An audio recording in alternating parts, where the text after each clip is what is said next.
బీరకు సంబంధించిన పూర్తి మనం చేసే సాగు విధానము అప్డేట్స్ ప్రతి షార్ట్ వీడియోలో ఇస్తున్నాము. సో కొంత లేట్ అయింది మనకు చేయడానికి, మధ్యలో 1 వీక్ 10 డేస్ ఊరికి వెళ్ళడం జరిగింది.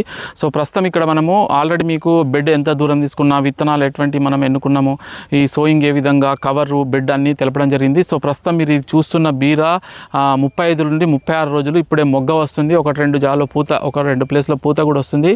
సో మనము కంపల్సరీగా మనము బీర సాగు చేసేటప్పుడు ఈ స్టేకింగ్ అనేది కంపల్సరీ చేసుకోవాలి. ప్రజెంట్ ఇందులో మనము ఈ స్టేకింగ్ చేసుకొని ఈ మొత్తం బీర సాగు 36 రోజుల్లో ముఖ్యంగా రైతుకు అవసరం ఉన్నాయి స్ప్రేలు, పెస్టిసైడ్లు. ఎందుకంటే వైరస్, త్రిప్స్, మైట్స్ పురుగు రాకుండా ఇందులో నేను చేసిన స్ప్రేలు స్టార్టింగ్లో ఇమిడాక్లోప్రిడ్ ఒక స్ప్రే చేసిన, రెండోది వచ్చేసి తర్వాత 2 సార్లు మనకు ఉలాలా, ఇది మనకు తెల్లదోమ కొరకు ఉలాలా స్ప్రే చేయడం జరిగింది. ఇందులో కంపల్సరీ ఒకసారి యాక్రోబాట్ సాఫ్ పౌడర్ కలుపుకోవడం జరిగింది. తర్వాత వచ్చేసి నెక్స్ట్ మనకు మొమెంటో ఎనర్జీ తెల్లదోమ కొరకు, తర్వాత వచ్చేసి షెఫీనా, ఇవి మనకు తెల్లదోమ గురించి. ఈ మొమెంటో ఎనర్జీలో క్యాబ్రియోటాప్, తర్వాత సెఫినాలో కూడా క్యాబ్రియోటాప్ ఫంగిసైడ్ తెల్లదోమ కలిపి ఇప్పటి వరకు ఈ స్ప్రేలు చేయడం జరిగింది. మళ్ళీ ఈ రోజు కానీ రేపు కానీ ఎఫికాను స్ప్రే చేయడం జరుగుతుంది తెల్లదోమ కొరకు. అంటే ప్రతి 4 నుండి 5 రోజులకు నేను ఇప్పటి వరకు స్ప్రేలు చేసిన, ఆల్రెడీ ఇవి మన పీడిఎఫ్లో కూడా ఇవ్వడం జరిగింది. సో ఈ విధంగా మనం ఫెర్టిలైజర్ చూసినట్లయితే ఇప్పటి వరకు నేను 328 దాదాపు ఒక 4 to 5 టైమ్స్ ఇవ్వడం జరిగింది. 35 రోజులలో 5 నుండి 6 సార్లు ఇవ్వడం జరిగింది. ఇచ్చినప్పుడు ఎకరానికి కొద్ది తక్కువ ఉంటుంది, 4 కేజీలు 5 కేజీలు, 4 కేజీలు 5 కేజీలు 328. తర్వాత 1261 ఒక 3 టైమ్స్ ఇచ్చిన 5 కేజీ.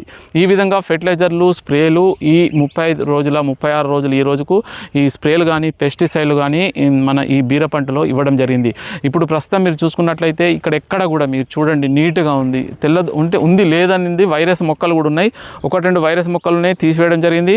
మనం స్ప్రేలు తెల్లదోమ చేస్తున్నప్పటికీ వైరస్ కంపల్సరీగా మెల్లమెల్లగా క్రాప్ అటాక్ అవుతుంది ఆ వాతావరణం ప్రతికూల పరిస్థితుల వల్ల. కాబట్టి టెన్షన్ పడకుండా తెల్లదోమ స్ప్రే చేసే మందులు ఎట్టి పరిస్థితులు ఆపద్దు. ప్రతి 4 రోజులకు ఒక తెల్లదోమ స్ప్రే చేస్తుంటే కంట్రోల్లో ఉంటుంది.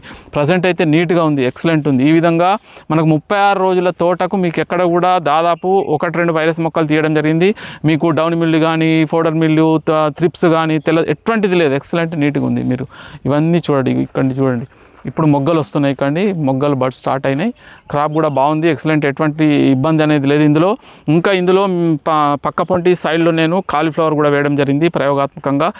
1 మంత్ అయింది కాలీఫ్లవర్ వేసి, ఇంకా 1 మంత్కు కాలీఫ్లవర్ కటింగ్ అయిపోతుంది. జిగ్జాగ్ హోల్స్ తీసుకొని ఒక సైడ్ ఏమో బీర వేయడం జరిగింది, ఇంకో సైడ్ ఏమో ఇది కాలీఫ్లవర్ వేయడం జరిగింది. సో ఇది మనకు ఇప్పటివరకు ఉన్న బీరకు సంబంధించినప్పుడు ఇది 36 డేస్ అంటే దాదాపు ఇంకా 10 డేస్లో మనకు 10 to 12 డేస్లో లైట్ కటింగ్ స్టార్ట్ అవుతుంది 60 డేస్కు. సో ఇది మనకు బీరకు సంబంధించిన ఇన్ఫర్మేషన్.